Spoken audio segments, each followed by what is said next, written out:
This is part 39 of ASP.NET MVC tutorial. In this video, we'll discuss implementing ListBox in ASP.NET MVC. Please watch part 38 before proceeding. We'll be using this table TBL city for this demo. For every city that we've got in this table, we want to generate a list item within the list box. If the user selects multiple cities and then once he clicks on the submit button, we want to display a message showing the IDs of the selected cities. On the other hand, if the user didn't select any city and then once he clicks on the submit button, we want to display a message stating you did not select any city. Let's see how to achieve this. Let's flip to Visual Studio. Now, if you remember from the previous session, for this table TBL city, we have generated an entity, and that entity is present in this sample data model, which is nothing but the ADO.NET entity data model. And notice the name of the entity here, it's city instead of TBL city. If you want to know how to implement this entity, please watch part 38. In this demo, we'll be making use of view models. What is a view model? As the name suggests, a view model is specific to the view. Basically, view models are used to shuttle data between a view and a controller. That's basically to move data from a view to a controller and from a controller to a view. Let's add a view model class to our project. So let's right click on the models folder, add a class file, and let's call this cities view model. And this class is going to contain two properties. So public IEnumerable of select list item, and this class is present in a different namespace, system.web.mvc.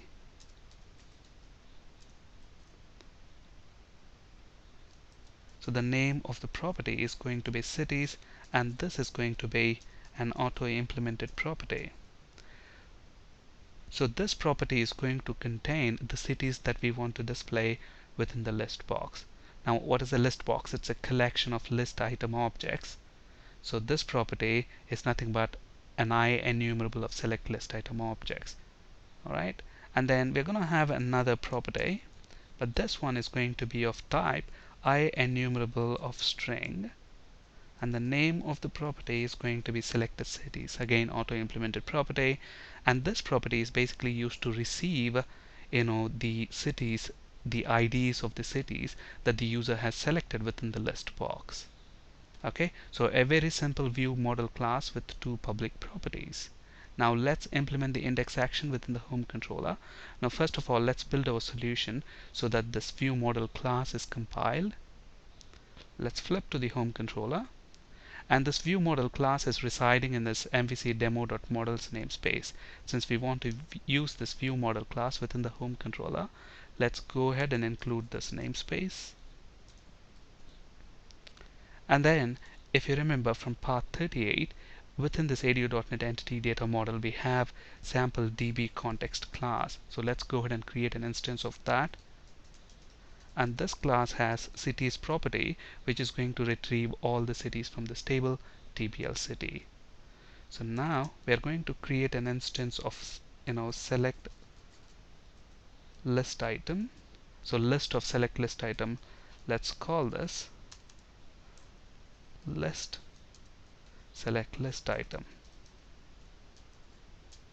And then we are going to use a for each loop to loop through each city, and then for each city we are going to create a select list item object.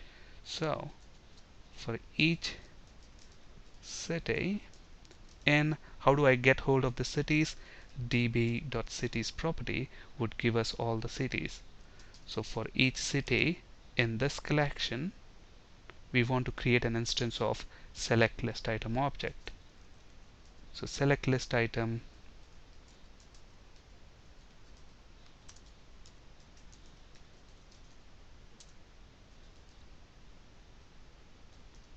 and then this class has got three properties. The text, which is nothing but the city name, and value is going to be city ID,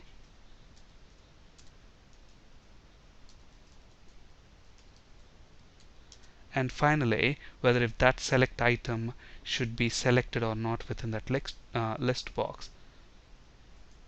So there is selected property again, which is of type boolean, and then to initialize, we'll initialize that with is selected boolean property of the city object. And then once we have the select list item object, add it to this list.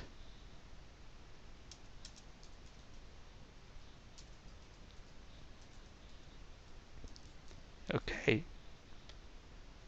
so by this point for every city we have generated a select list item object and added it to this collection. So now let's go ahead and create an instance of our view model class. So cities view model, let's call this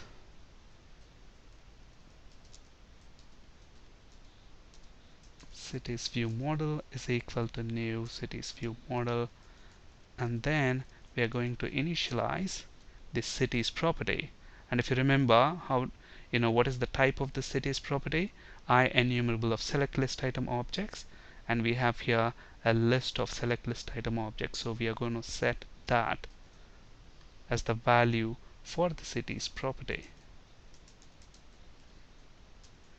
and then hand this object to the view.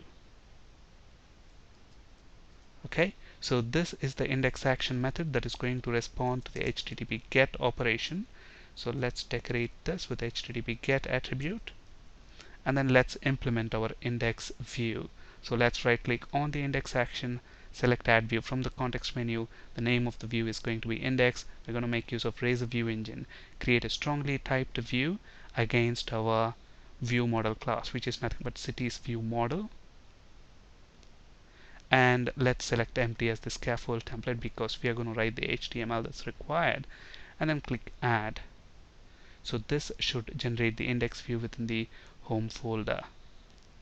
Alright, so we want to generate a list box control, and to generate a list box control we're going to make use of ListBox for HTML helper. But before that, let's actually set the font family to Arial, and to do that I'm going to make use of div tag and set the style attribute.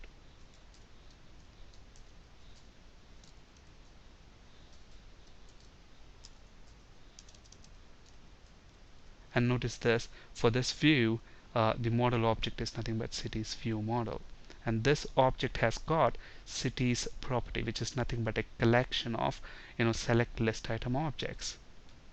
Okay, so we first need a form tag. So, and to generate the form tag we're going to make use of begin form HTML helper,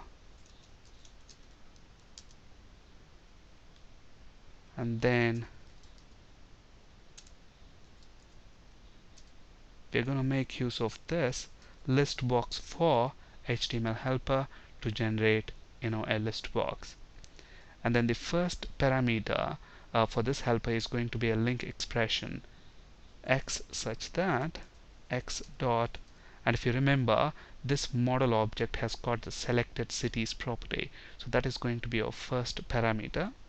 And the second parameter, notice that IEnumerable of select list item objects.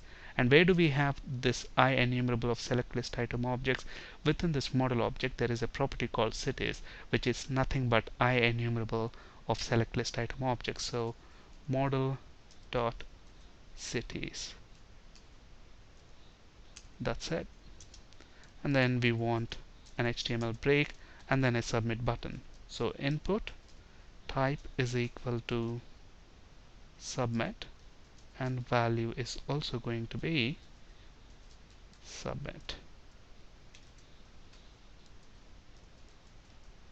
Okay, and then let's implement, once we click the submit button, we want to handle the post back. And to do that, within the home controller, let's have index action method that is going to respond to that post operation.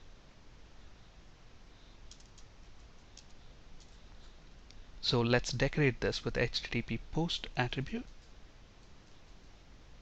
and then this method, once we post the form back, this is going to receive IEnumerable of string, and this is going to receive selected cities.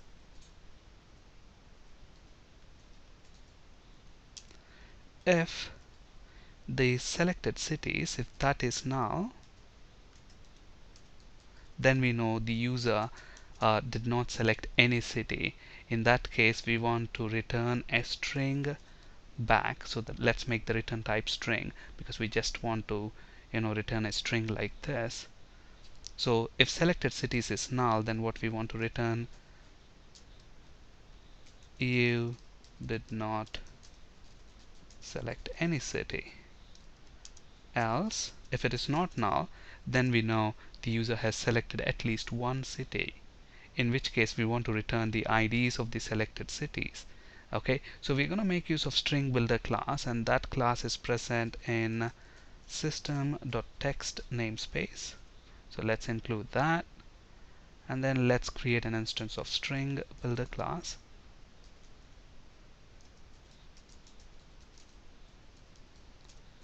And